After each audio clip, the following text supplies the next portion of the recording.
Перед началом движения, соответственно, проверяем всю технику, проверяем готовность, документацию, правильное заполнение, водителей проверяем, чтобы состояние было надлежащее.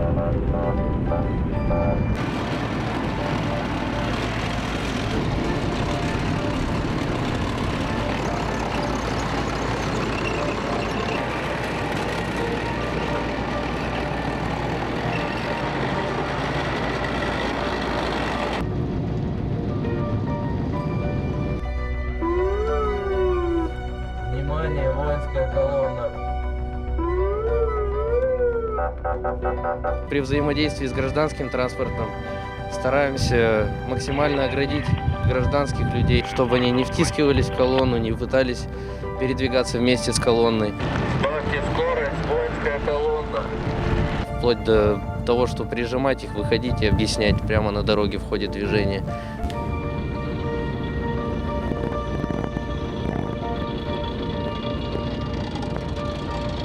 Сопровождение колонн также осуществляется и на территории Украины.